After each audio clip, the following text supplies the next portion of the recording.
Today we are going to go over 7.2 fraction of problems.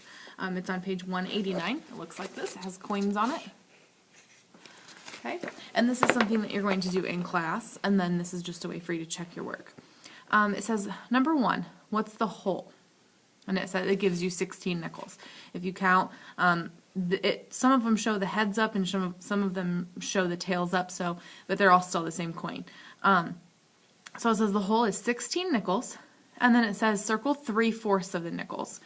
So I know that if 1/4 of 16 is just 16 divided by 4, so 4 nickels is 1/4. So I'm going to circle 1/4, 2/4, 3/4. Okay, should look like that. All I did up here was I was finding 1/4 of 16, and I know that that means 16 divided by 4 is 4, so that is just what 1/4 is worth. So then I have to circle 3 sets of 4. 2, 3. Okay, number 2, it says the whole. And then it looks like these are dimes. So how many dimes? Let's count them. 1, 2, 3, 4, 5, 6, 7, 8, 9, 10, 11, 12. So we write 12. And remember, we have to label our answers. That's part of our RAD test-taking strategies. 12 dimes. Okay, they want to know if they don't know if we're talking about necklaces, they don't know if we're talking about earrings, they don't know if we're talking about teeth, they don't know if we're talking about candy bars, they don't know if we're talking about tacos. Okay, so they need to know exactly what we're talking about. We're talking about dimes, so we have to label our answer. Okay, and then part B says circle 5/6 of the dimes. How much money is that? Well, we're looking at sixths, so 12 divided into 6 parts would be 12 divided by 6 is 2. Okay, so each sixth is 2 dimes. Okay, but I have to do 5 of those. So I'm going to circle 1 set of 2, 2 sets of 2, 3 sets of 2, 4 sets of 2, 5 sets of 2. And then I need to count how much money that is that I circled. 10, 20, 30, 40, 50, 60, 70, 80, 90, $1. Okay, so I'll show you what I did here. All I did was, we're looking at sixths, so I know that I have to divide the 12 dimes into 6 parts. And those parts would be 12 divided by 6 equals 2. So each sixth is worth 2 dimes.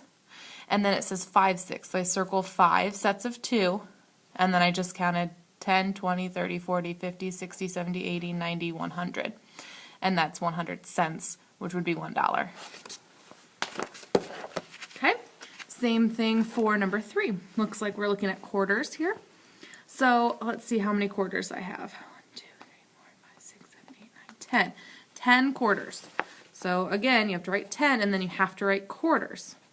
Okay? It's part of labeling your answer, test-taking strategies. Okay? Circle 3/5 of the quarters. How much money is that? Well, it looks like we're breaking this into fifths. So 10 broken into 5 equal parts is the same as 10 divided by 5. 10 divided by 5. What times 5 equals 10? And I know that that's 2. And then I'm circling 3 sets of 2. So 3 sets of 2 circled. And then how much money is that? And if 2 quarters is 1/6, or 1/5, I'm sorry, then that is 50 cents. So we have 50 cents, $1, $1.50. And I'll show you that on here. This one is a little bit harder. Okay, we have quarters, and we counted that there were 10 quarters. We're dividing it into 5 parts, so we have to divide 10 into 5 parts, which equals 2. So each fraction, 1/5, is 2 quarters. See, here's 1/5, 2/5, 3/5, 4/5, 5/5, and 5/5 is 1. One whole group. So we know that 1/5 is going to be 2 quarters, and then it says you need to circle 3 of them. So that would be 50 cents, $1, $1.50. Okay? And you were all done with that. Hopefully you did great.